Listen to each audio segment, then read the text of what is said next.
diferencia creen ustedes entre la ley y la gracia? La ley fue dada a Moisés para que él la diera a conocer al pueblo de Israel cuando salieron de Egipto. Pero la gracia fue dada al apóstol Pablo en el Nuevo Testamento para que la persona o el pueblo de Dios tuviera un amplio conocimiento de lo que era la voluntad de Dios, pero también conociendo la misericordia de Dios. Y la palabra del Señor dice que misericordioso y clemente es el Señor, es grande en misericordia, es abundante en su amor para con nosotros. Y dice la Biblia que en esto consiste el amor de Dios, no en que nosotros hayamos amado a Dios, sino dice que Él nos amó a nosotros primero y envió a su Hijo para que a través de su muerte en la cruz del Calvario, Él pagara por nuestros pecados. La ley durante el Antiguo Testamento tuvo una amplia difusión entre el pueblo de Dios, entre el pueblo judío, y también aquellos que eran gentiles, pero que quisieron añadirse a lo que era el pueblo de Dios, unidos con los judíos. Y aquí algunas veces hay una controversia entre muchas personas que dicen, bueno, nosotros somos judíos o somos gentiles. De acuerdo a la Biblia somos gentiles, pero somos judíos en el aspecto espiritual. Porque el Dios de Abraham, de Isaac y de Jacob es el Dios nuestro. El Señor dice en su palabra en Génesis capítulo 12, versículos 1 al 3, Dios dijo a Abraham, vete de tu tierra, de tu parentela, a la tierra que yo te mostraré, y serás bendición. Y luego le dice, y yo bendeciré al que te bendiga. Y no es para el tiempo de Abraham solamente, sino fue un pacto que Dios estableció con Abraham. Y ese pacto sería llevado a cabo a través de Abraham, de Isaac y de Jacob. Y es un pacto que no terminó, es un pacto que nos alcanza a nosotros para la honra y la gloria del Señor. Porque el Señor le dijo a Abraham, y en ti serán benditas todas las familias de la tierra. No solamente al pueblo de Dios, al pueblo de Israel. Y nosotros somos incluidos como injertados al árbol espiritual. Y por ello el Señor en su misericordia nos abrazó, nos dio promesas, extendió el pacto que había dado a Abraham, a Isaac, a Jacob, a las 12 tribus de Israel, y de ahí salió un mensaje glorioso de esperanza y de seguridad para cada uno de nosotros. Ustedes posiblemente recordarán la experiencia de Rahab. ¿Se acuerdan ustedes de Rahab? ¿Quién fue Rahab? Rahab no era judía, era una mujer que tenía su manera de vivir y solamente Dios tenía el derecho de juzgarla.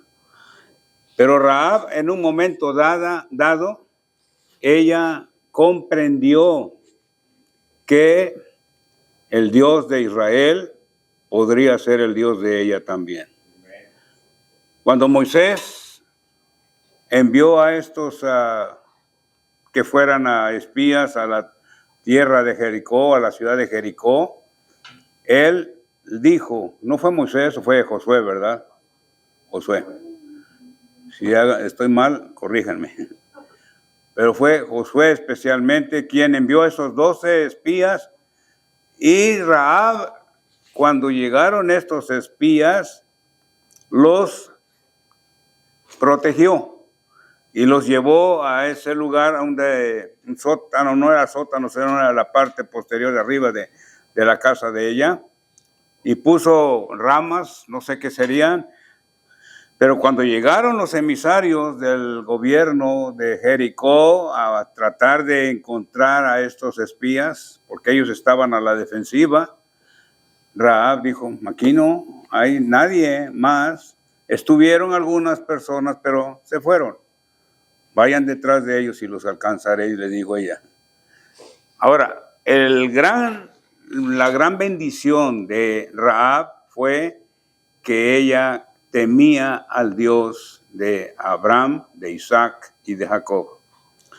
Porque no había internet, hermanos, no habían teléfonos celulares como los que tenemos nosotros. ¿Cómo se conocía un evento de un lugar a otro, pero bien distante? No lo sabemos, pero es posible que una persona haya platicado con la otra y con la otra y con la otra hasta llegar, en este caso llegó a Rahab. Y ella comentó y dijo, yo sé que el Dios de ustedes no es igual al Dios de todas las naciones, a los dioses de todas las naciones que la gente adora aquí. Yo sé que el Dios de ustedes es el Dios verdadero, el Dios que hizo los cielos y la tierra, el Dios que ayudó a ustedes como pueblo cruzar el Mar Rojo. Cuando se acuerdan ustedes que el pueblo de Israel salió de la tierra de Egipto después de experimentar 430 años de esclavitud, y una esclavitud miserable, hermanos queridos, una esclavitud que era insoportable, y no fue ni por 20, 30, 50 años, sino fueron 430 años, los cuales Israel pasó ahí cautivo. Ellos comenzaron allá en la tierra de Gosén con aproximadamente 72 personas. En este caso, Jacob y sus hijos y sus esposas, los nietos y lo que sea, pero ellos estaban ya llegando a la tierra de Gosén. Y el actual, digo no el actual, sino el pasado, Faraón les dio la bienvenida a José, porque el Señor lo había utilizado a él para descubrir en qué consistía la interpretación del sueño que él había tenido, con aquellas vacas gordas que fueron engullidas, fueron comidas por las vacas flacas, y dice, y no se notaba la diferencia.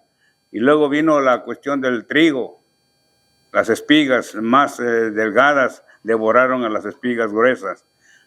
Y el faraón en aquel entonces no sabía qué significaba esto. Mandó a llamar a todos sus sabios, a todos los que estaban pues capacitados para interpretar según ellos los sueños, pero ninguno de ellos pudo.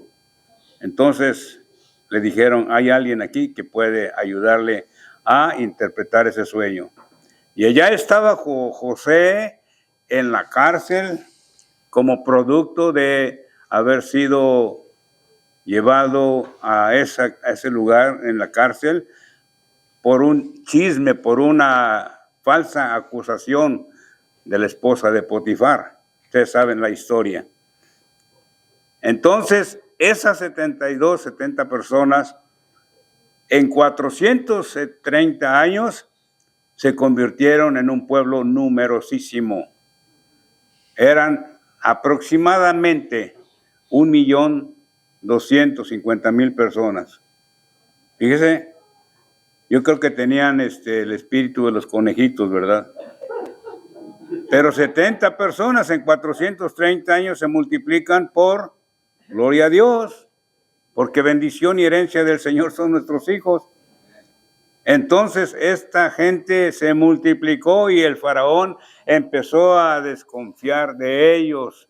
Y él lo comunicó a sus allegados y les dijo, ¿saben ustedes? El pueblo de los hebreos se están multiplicando. Y dice, tenemos temor de que ellos se unan a nuestros enemigos y nos vengan a dar aquí a golpe de espada, ¿verdad? Entonces, ¿qué hacemos con ellos? Entonces, de ser privilegiados en cuanto a su estancia en Egipto, ellos fueron convertidos en esclavos y trabajaban, hermanos, no 8 horas como nosotros queremos trabajar a veces, y a veces se nos hace mucho.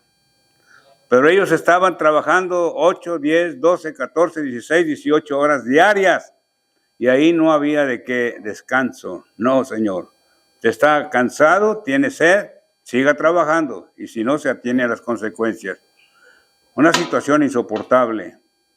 Entonces, ellos usaron ese tiempo para probar que de ellos no podían depender para una libertad de esa esclavitud, de esa miseria física, moral y espiritual que los rodeaba. Entonces clamaron a Dios y el Señor por su misericordia los escuchó. Ahora, la pregunta es, piensen ustedes, ¿por qué esperaron ellos 430 años para clamar al Señor? Probablemente algunos lo hicieron, pero no había una unidad, no había un frente común para presentar esa petición y esa situación a Dios, al Señor, Dios Todopoderoso. Seguramente que ellos conocían de Dios, porque ellos eran descendientes de Abraham, de Isaac y de Jacob, y esa situación era verdaderamente favorable para ellos, porque sabían que ellos dependían de un pueblo al cual se les había dado una promesa no solamente de libertad, sino de abundancia, una promesa de riqueza espiritual, una promesa en todos los aspectos, una promesa cumplida y completa también. Así llega el momento cuando Dios le dice a Moisés, después de haber asesinado a aquel aquel egipcio, y salió huyendo porque aunque él era considerado como el hijo de la hija de Faraón, él fue considerado un homicida, y entonces el Faraón, que ya las traía contra todos los judíos, como en el caso de la Segunda Guerra Mundial, y ustedes lo han oído, lo han estudiado, lo han considerado, vemos ahí que el pueblo de Dios salió huyendo, pero no bajo sus propias fuerzas, hermanos. Salieron porque el Señor había restituido, había capacitado a Moisés para que él fuera el líder de ese pueblo. ¿Sabe qué? Es maravilloso saber cómo Dios opera en las personas. Dios no escoge a nadie porque le cae bien. Dios no escoge a nadie porque pues tiene ciertas capacidades intelectuales. Dios escoge a alguien de acuerdo con su promesa que dice: yo honro al que me honra, pero desprecio a aquel que me tiene en poco. Cuidado con que nosotros tengamos en poco nuestra fe en el Señor. Tiene que ser una bendición para nosotros suprema el estar en una relación constante y permanente delante de Dios. No tenemos que gritarle, aunque Él nos oye si lo hacemos en forma silenciosa, pero que nuestro corazón esté conectado con el Señor.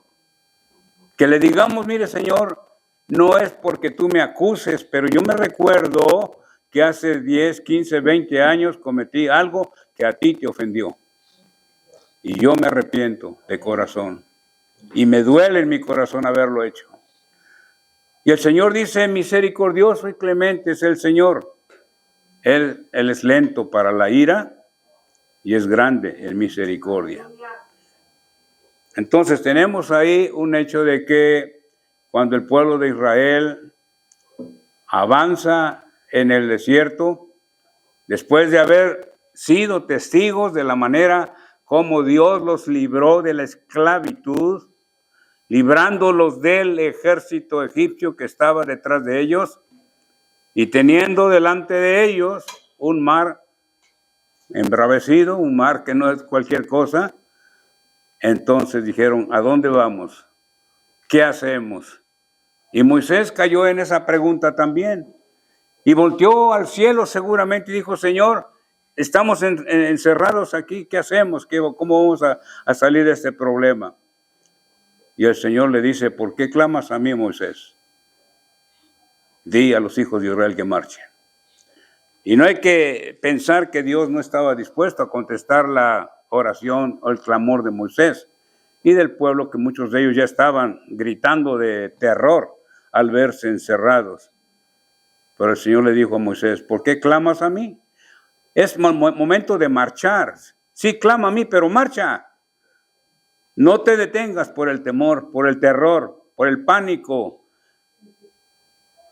La vida nos presenta muchas situaciones en las cuales, hermanos, amados, hermanas, nos sentimos como encerrados. ¿Para dónde voy, Señor? Y el Señor dice, hey, confía en mí, porque yo estoy contigo. No desmayes, porque yo soy tu Dios, que te esfuerzo, que te dirijo, que te revelo cuál es mi voluntad para tu vida. Y el Señor contesta nuestra oración en el momento oportuno. Pensamos en todo el Antiguo Testamento. Yo sé que muchos de ustedes, quizá la mayoría, ya han leído toda la Biblia. Y les presento un reto, una invitación para que desde el mes, no esperen si es así necesario considerarlo, no esperen el mes de enero para comenzar a leer la palabra. Pero pueden comenzar ahorita con el libro del Génesis, que quiere decir principio. Y cuando nosotros vamos a través de la Biblia, nos encontramos con verdades maravillosas, verdades que inundan nuestro ser, inundan nuestra mente, inundan todo nuestro ser y no nos permiten cometer los errores que cometeríamos si fuéramos ignorantes de la palabra de Dios. El Señor dice en su palabra, clama a mí y yo te voy a responder. Y yo te voy a enseñar cosas grandes y difíciles que tú no conoces. Así es que el Señor tiene para nosotros grandes cosas. No solamente el Señor los introdujo a la tierra prometida, sino que el Señor les dijo, no es una tierra que va a ser constantemente un desierto. No sé si ustedes han ido allá por el área del Paso, Phoenix, Arizona o Nuevo México. Hay partes que parece que no hay vida ahí, ¿verdad? Especialmente cuando vemos los grandes letreros que dicen, en caso de que haya una tolvanera de polvo, dice, deténgase, hágase a un lado. Nosotros ya lo hemos experimentado eso, pero el Señor nos dice, no te atemorices, yo estoy contigo. No desmayes, porque yo soy tu Dios. Siempre te ayudaré, siempre te sustentaré con la diestra de mi justicia. Entonces viene el momento cuando Dios dice, voy a actuar para que el pueblo gentil al cual el apóstol Pablo iba a ser enviado, poco antes él era un perseguidor de la iglesia. Él era un acérrimo perseguidor de aquellos que pertenecían, dice, al camino. Y Cristo dijo, yo soy el camino, yo soy la verdad y yo soy la vida. ¿En quién más podemos encontrar solución a nuestros problemas, hermanos? En nadie más. Y luego dice, nadie viene al Padre, nadie puede ir al Padre si no es a través de Jesús, sino por mí, dijo el Señor. Entonces el Señor Jesús es el centro de nuestra atención, debe ser el centro de nuestra atención, pero también es el puente de entrada. No podemos brincarnos la barda espiritualmente hablando, yendo en pos, siguiendo a otros dioses ajenos. Por eso la palabra del Señor dijo en sus mandamientos a Moisés, no tendrás dioses ajenos delante de mí. Y luego dice, para que no haya confusión, no te harás imagen. Por eso usted ve que aquí no hay imágenes. Y si alguna las hubiera, no serían parte de nuestra adoración ni nuestra reverencia. No te harás imagen ni ninguna semejanza de cosa que esté arriba en el cielo, abajo en la tierra y en las aguas debajo de la tierra. Y luego el Señor sigue manifestando el pensamiento concreto y completo: no te inclinarás a ellas. ¿Por qué? Dice, porque yo soy tu Dios fuerte y celoso, que visito la maldad de los padres sobre los hijos, sobre la tercera y cuarta generación. Así es que nosotros, cuando estudiamos la palabra, leemos la palabra, escudriñamos la palabra, se cumple en nosotros una promesa gloriosa, hermanos queridos. La palabra de Dios dice que lámpara es a nuestros pies su palabra y es lumbrera a nuestro camino. No hay manera como andemos tropezándonos. Si tropezamos, puede ser por accidente involuntario, pero inmediatamente reaccionamos y nos levantamos. No vamos a quedarnos ahí, como decía alguien en alguna ocasión: ustedes como un árbol caído del cual quieren hacer todos leña. El cristiano no puede caer en esa situación. Nosotros somos hijos del Altísimo.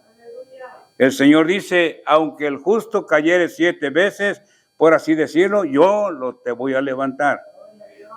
Pero cuando usted y yo escudriñamos las Sagradas Escrituras, ya no tenemos ninguna excusa de decir: estoy pecando por ignorante. Eso no se puede decir. Primero, porque la palabra de Dios es luz, es lumbrera en nuestro camino. Pero también es porque el ministerio del Espíritu Santo está en nosotros y con nosotros. El Señor Jesús nos dio una grandísima promesa. Ahí en el Evangelio de Juan capítulo 14, yo sé que ustedes lo han leído eso, pero ahí la palabra del Señor dice en Juan 14 de que, a ver, ¿qué dice, hermanos? ¿Alguien se acuerda? El Evangelio de Juan 14. ¿Qué dice?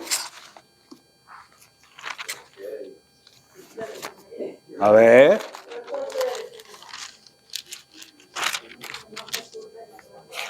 ¿Mande? No se turbe vuestro corazón, ni tengan miedo. ¿Qué más?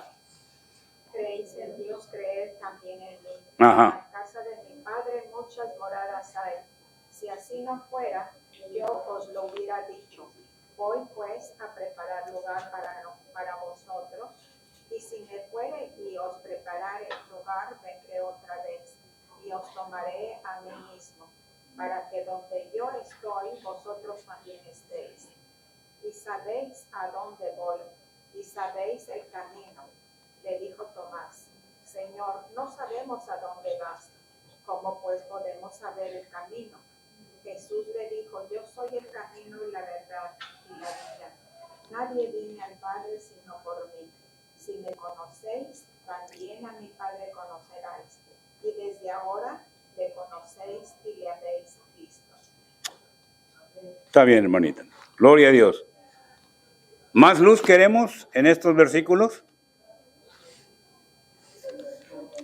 ¿Habrá alguna razón por la cual atemorizarnos cuando el enemigo, quien viene a hurtar, a matar, a destruir, quiere hacerlo con nosotros?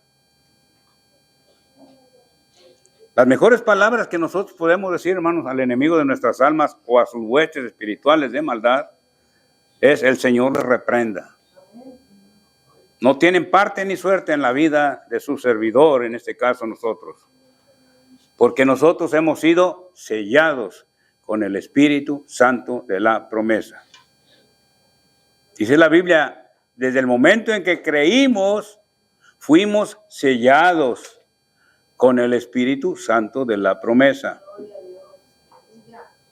Y no es una doctrina exclusiva de la Iglesia Pentecostal o Asambleas de Dios y sus de otras denominaciones afines. No, hermanos, es una doctrina bíblica. Es una doctrina que tenemos y podemos aplicarla a nuestros corazones. ¿Para qué? Para no llevar una vida miserable.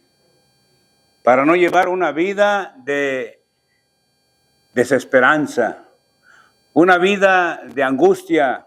No, queridos hermanos, hermanas, el Señor quiere que nosotros hagamos de Él una realidad total y completa en nuestros corazones. Si ustedes fijan ahí en el mismo capítulo de San Juan, capítulo 14, en versículo 26, fíjense bien, mas el Consolador, 14:26 del Evangelio de San Juan, mas el Consolador, ¿quién es el Consolador? El Espíritu Santo. Ahora, ¿por qué necesitamos a un Consolador?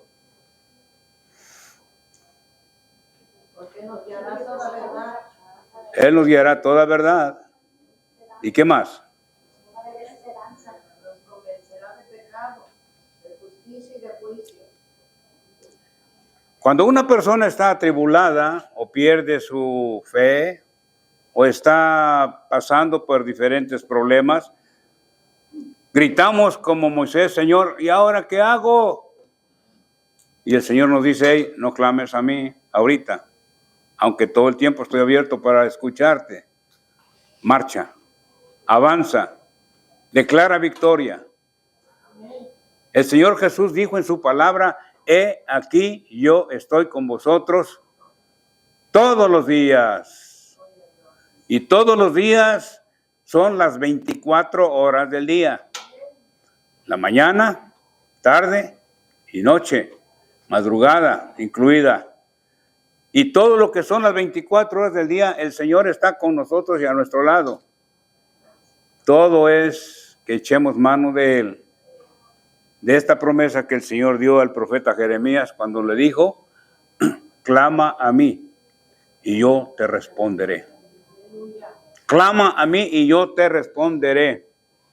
Y yo te enseñaré cosas grandes y difíciles que tú no conoces. Dice, mas el Consolador, y para que no quede duda, dice, el Espíritu Santo, a quien el Padre enviará en mi nombre, Él os enseñará todas las cosas y os recordará lo que yo os he dicho. El Espíritu Santo es maravilloso, hermanos. Hay una secta que no tengo por qué mencionarla, pero ellos menosprecian al Espíritu Santo. Ellos dicen que el Espíritu Santo es una fuerza, la fuerza de Dios, dicen, como esta luz eléctrica. Cuando usted baja el botón, se apaga todo, y cuando usted levanta el botoncito de que está allá, hay luz. Y para ellos ese es el Espíritu Santo, es la influencia de Dios, es la fuerza de Dios. El Espíritu Santo es una persona. 3 son los que dan testimonio en el cielo, dice la Escritura Sagrada. El Padre, el Hijo y el Espíritu Santo. Y el que niegue esto está contradiciendo la palabra de Dios. El que niegue esto está participando del espíritu del anticristo. Porque el Padre, el Espíritu Santo, el Hijo y el Espíritu Santo están total e íntimamente relacionados. Juan 3:16 nos dice, porque de tal manera Dios el Padre amó al mundo, a nosotros, que dio ¿a quién? A su Hijo unigénito. Usted ni yo vamos a dar a nuestros hijos unigénitos para que mueran para beneficiar a unos cuantos. No creo, por muy amables y cariñosos que seamos. Ninguno de nosotros daría a su hijo para ser sacrificado, para pagar una deuda que ellos tienen.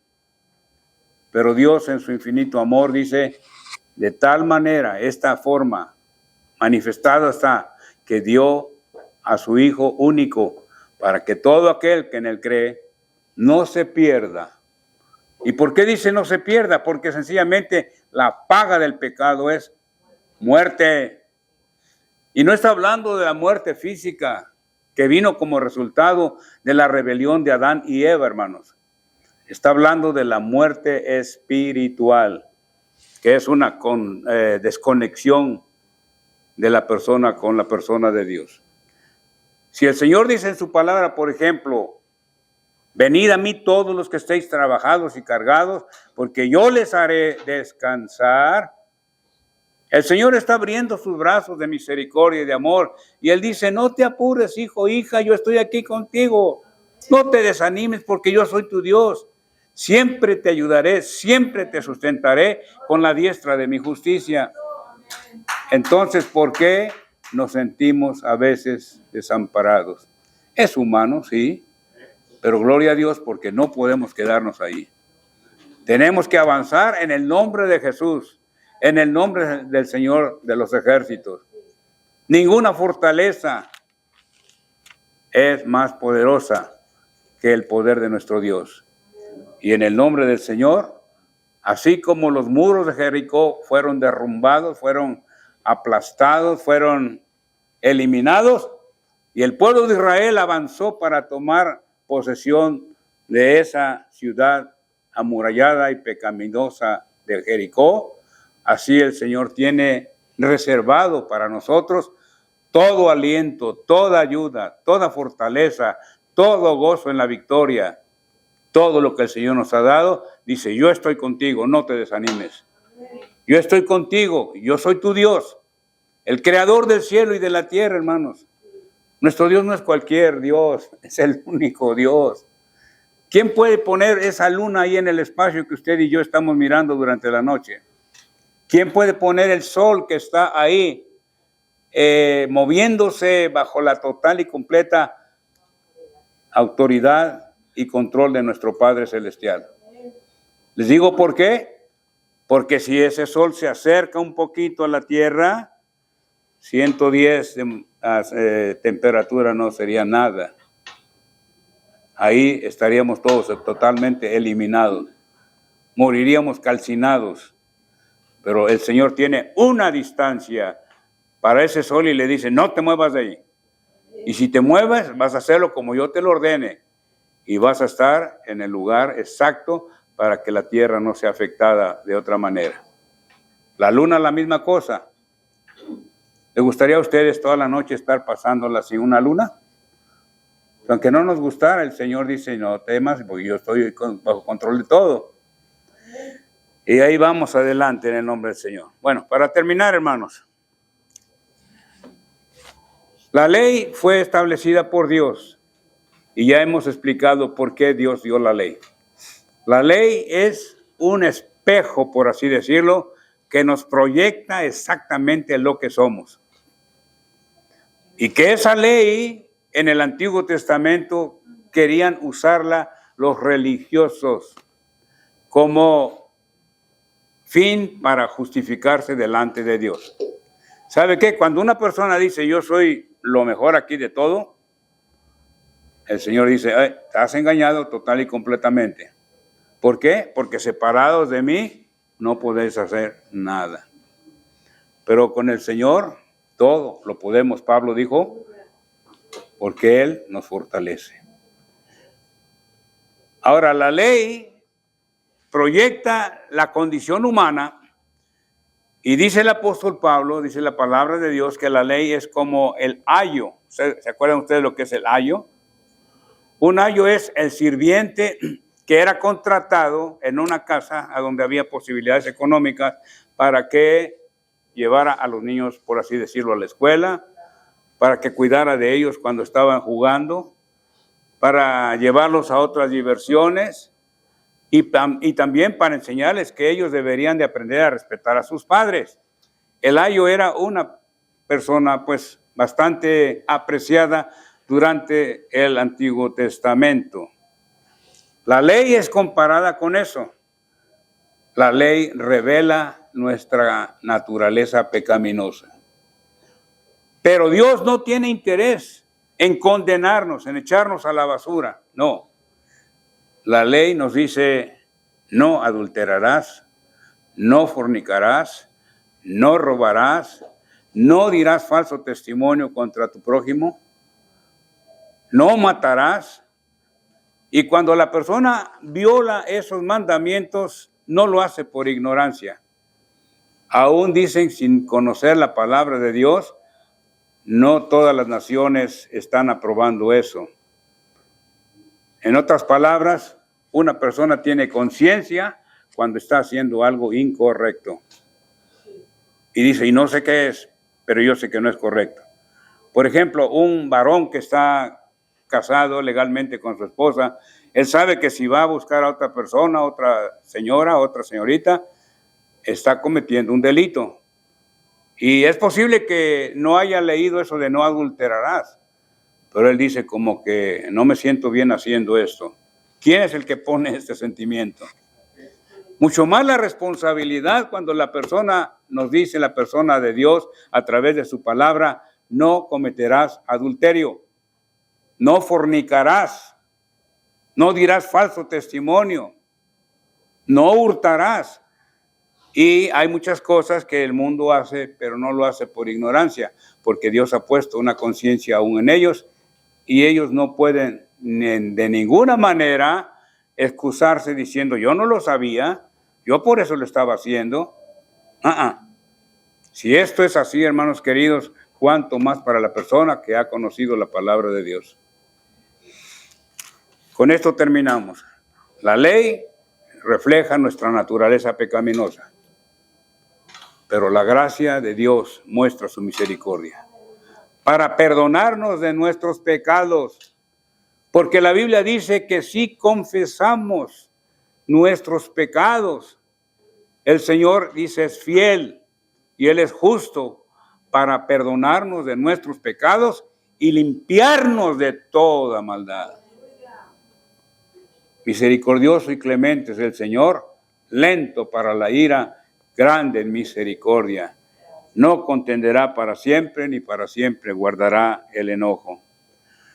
Así es que si una persona dice, yo no sabía que eso era malo, de ninguna manera va a ser justificado. Y esto es lo que sucede con algunos alegatos de personas que dicen, bueno, ¿y qué pasará con aquellas personas que viven allá en la selva del Amazonas o que están allá en lugares apartadísimos? ¿Cómo los va a juzgar Dios? La Biblia dice que Dios los va a juzgar por su conciencia. No hay manera de escaparse del juicio divino. De una cosa sí debemos de estar seguros, y es de que el Señor nunca es injusto. Él juzgará a todo el mundo que caiga en esa categoría de presentarse ante Él.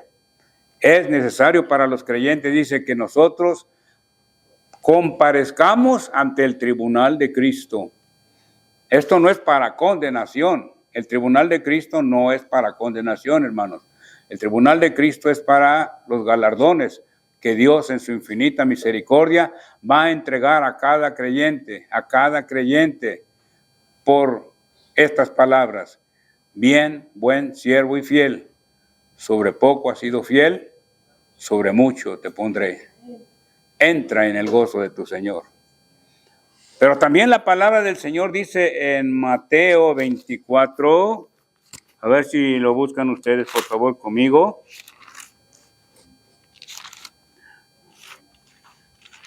Ahí está hablando de las señales antes del fin.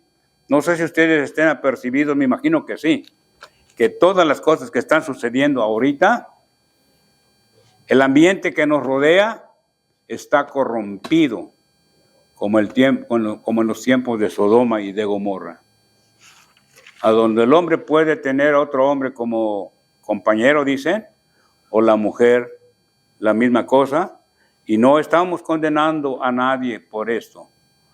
Solamente que tengamos un corazón compasivo para orar por estas personas.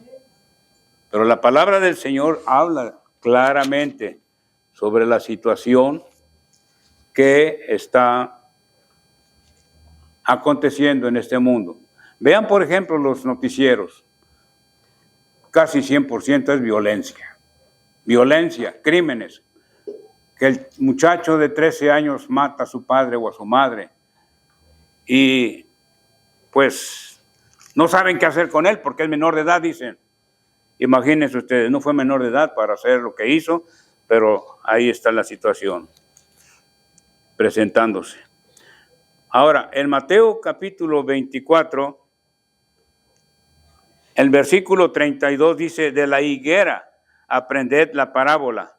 Cuando ya su rama está tierna y cuando brotan las hojas, sabéis que el verano está cerca. ¿A qué se refiere esto? La higuera es un tipo de Israel. Y Israel empezó a florecer en el año de 1948. Israel es el reloj profético de Dios.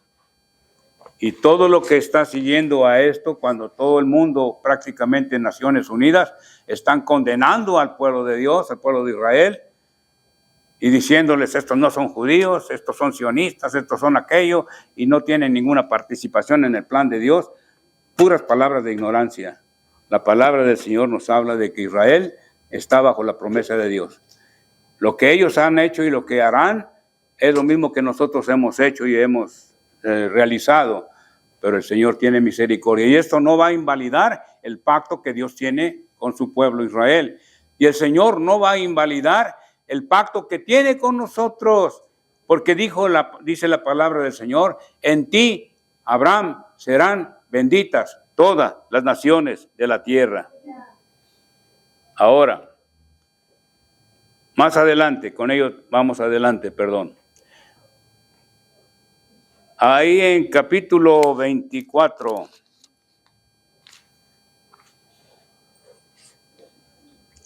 dice el cielo, el versículo 35, el cielo y la tierra pasarán, pero mis palabras no pasarán.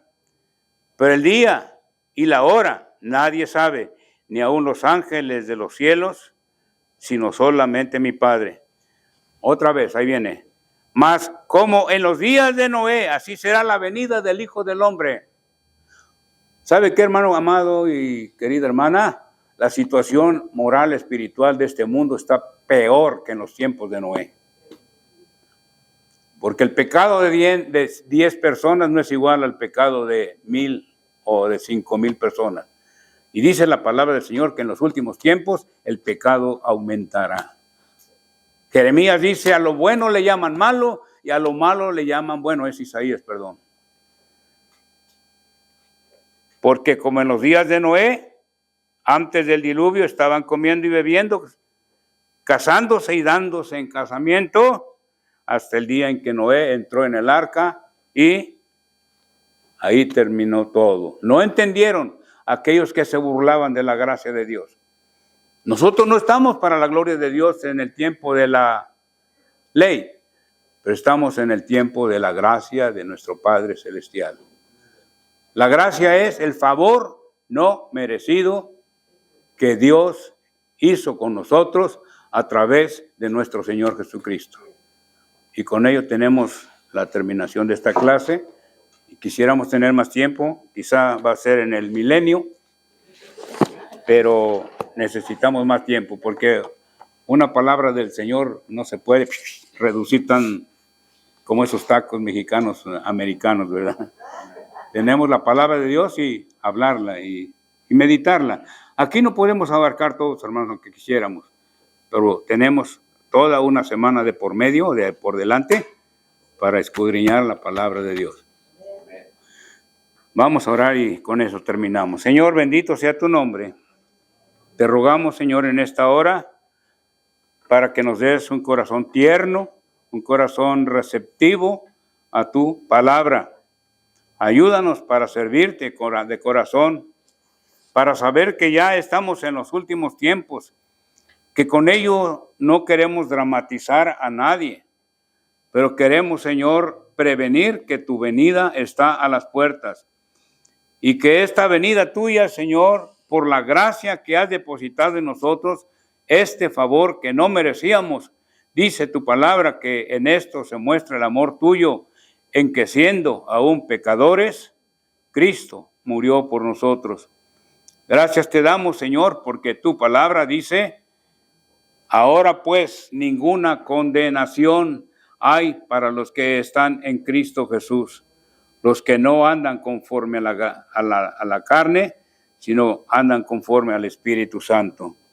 Ayúdanos a servirte, a amarte, a glorificarte y a ser un grupo de personas, hermanos, para la gloria del Señor, que vivamos como Cristo nos lo indicó. Señor, te rogamos por la República de Venezuela. Tú sabes, Señor, cuánto están sufriendo muchísimas personas todavía. Hay miles de personas bajo esos escombros. Es algo trágico, triste. Padre, ayuda a tu pueblo allá en Venezuela. Y ayuda a nuestros hermanos también allá en España, en Francia, donde hay grandes incendios. La gente no sabe qué hacer o qué decir. Pero aquellos que temen tu nombre dicen, Señor, tú eres nuestro amparo, tú eres nuestra fortaleza. Y en diferentes partes del mundo, en Nigeria, a donde se está persiguiendo a tu pueblo, Señor, a la iglesia, muchos han muerto, muchos son perseguidos. En los países musulmanes, a donde tu palabra no vale nada para ellos, tú tienes ya, Señor, un juicio para aquellos que altaneramente hablan y dicen y actúan como Faraón. Padre, ayúdanos a tener un corazón amable, un corazón honesto, un corazón tierno, para pedirte por aquellos que están en las garras del enemigo de nuestras almas. Es cierto que tu palabra dice que el enemigo ha venido a hurtar, a matar, a destruir, pero tú has venido para darnos vida y vida en abundancia. Nuestro mismo presidente están hablando de la necesidad de regresar a ti, Señor. Ayúdanos, Señor, para tener un corazón agradecido y receptivo a tu palabra. Por esta nación preciosa y bendita te rogamos que tú la sigas bendiciendo y que pongamos toda nuestra fe y seguridad en ti, Señor, y tengamos un corazón arrepentido, apartándonos del mal y amándote a ti sobre todas las cosas. En el nombre del Padre, del Hijo y del Espíritu Santo. Bendice a nuestros pastores, mata, Señor, ayuda a estos siervos tuyos y guárdales de todo peligro. Y guárdales, Señor, de toda enfermedad. Y tú eres el consolador para sus vidas en este tiempo que ha sido tan difícil para ellos. Y para todos los hermanos aquí presentes en nuestras necesidades, problemas, tribulaciones, angustias, tú eres nuestro amparo, tú eres nuestra fortaleza, nuestro pronto auxilio en las tribulaciones. Por Jesucristo te lo pedimos todo. Amén.